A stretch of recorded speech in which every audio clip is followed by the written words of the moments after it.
Hi, my name's Maria Torres. I'm 30. Oldest child. The quiet fixer. The one who figures it out. Graduation morning smelled like coffee and steam. My apartment was quiet, too quiet.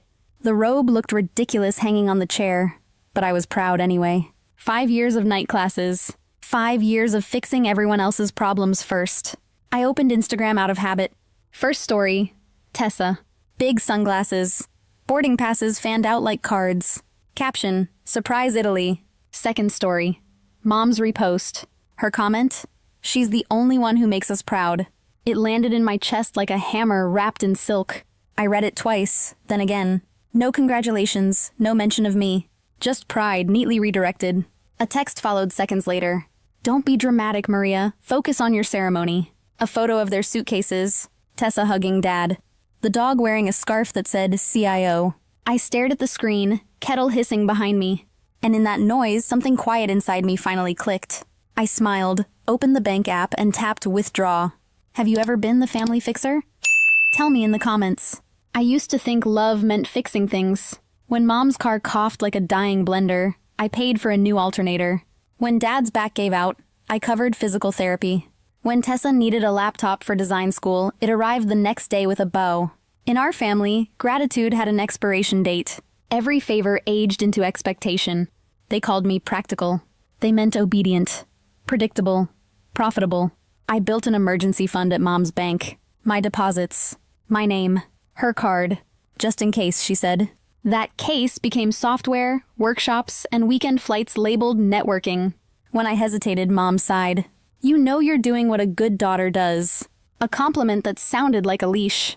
Dad said I was lucky to have online money. Tessa said, you make everything about work. I kept paying, thinking I was buying peace. Until peace started sending invoices. The balance never dropped, only my patience did. Mom once texted at 6 a.m. Did you forget our rent? Ours. She meant hers. I stared at the word like it was a confession. That morning I sent the transfer anyway. And when she replied, thank you, I felt smaller, not loved. Because love shouldn't sound like a receipt. Every time I said yes, they loved me louder. Every time I paused, I became the villain. I didn't need enemies, I had family. In this house, I wasn't a daughter. Just a wallet that smiled. Graduation day felt like a dream I wasn't invited to. The stage lights glared too bright, the applause too far away. Jordan waved from the crowd, loud enough for 10 missing people. I smiled for him, not the camera. Some victories are private. At home, the silence hit harder than noise. The cap waited on my desk like an unanswered question. Then my phone buzzed. Large purchase attempt. Boutique Hotel Florence. The emergency card. My card. Taxi. VIP transfer. $4,000 room. The word emergency didn't fit anywhere.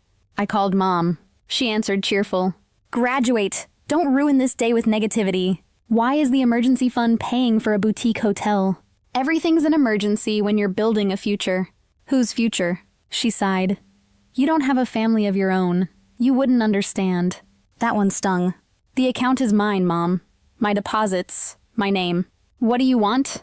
Applause for buying groceries? Then the sentence she'd saved for special occasions. You'd be nothing without us. Tessa actually makes us proud. It wasn't rage that came next. It was clarity. Cold, quiet, absolute. I opened my laptop. The dashboard glowed like fluorescent truth. Rent, tuition, utilities. Flights labeled workshop. Each transfer signed in my name. Years of yes laid out like receipts. Mom kept talking, guilt dressed as love. I barely heard her. My cursor hovered over disable card. Don't be petty, Maria, it's tacky. I clicked. A soft digital chime answered for me.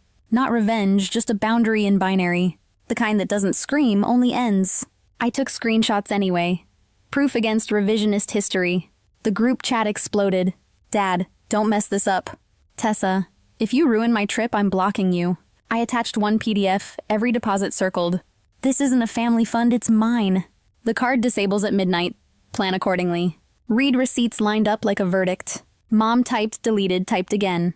Don't humiliate us, people are watching me. That night, the hotel called from Florence. I offered one night. Just enough to land the plane. After that, they'd pay their own way. The manager thanked me. The silence afterward felt earned. Jordan stayed on the couch just in case. He didn't offer speeches, only presence.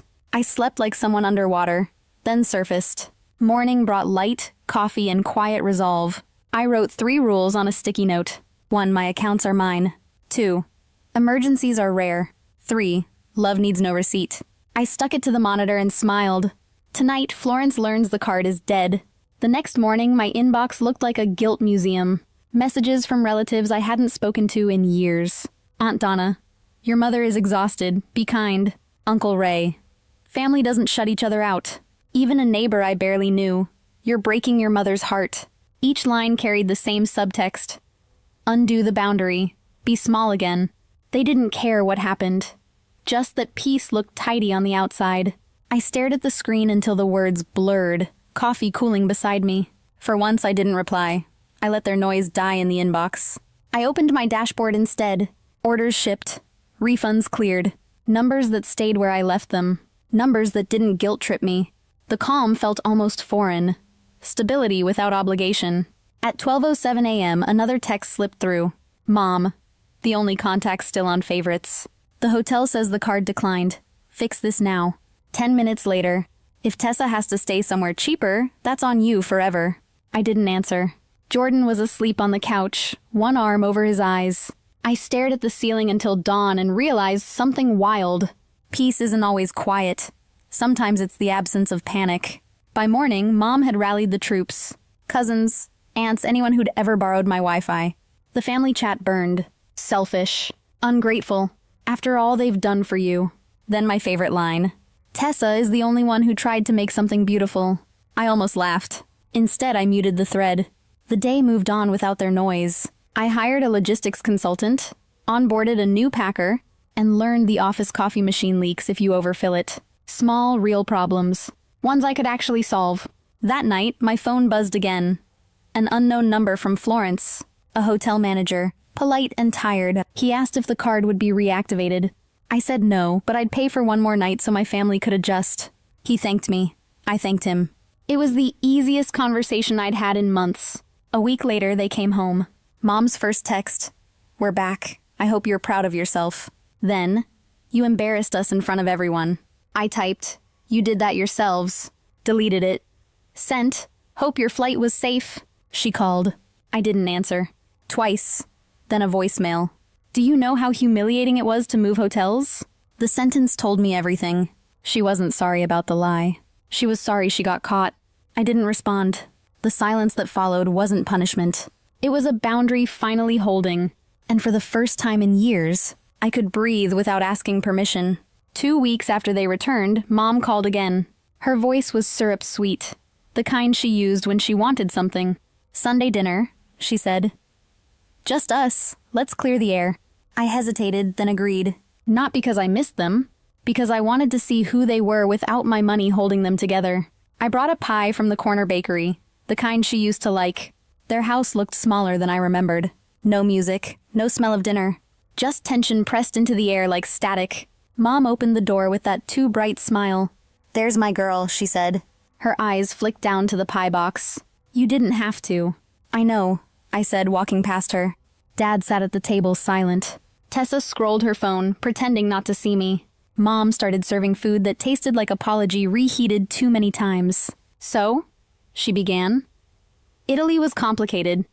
Things got blown out of proportion. I set down my fork. You lied. You used my money.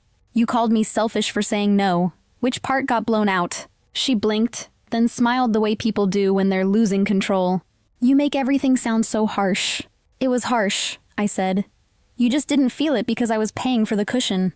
Tessa finally looked up. God, Maria, you're obsessed with control. You loved being the savior until we stopped worshiping you. I leaned back, calm. You mean until I asked for accountability? Her lips tightened. You humiliated us. No, I said softly.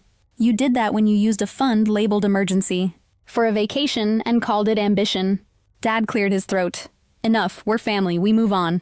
I met his eyes. Then start by acknowledging what you did. He didn't. None of them did. So I stood up. I'm not here for closure, I said.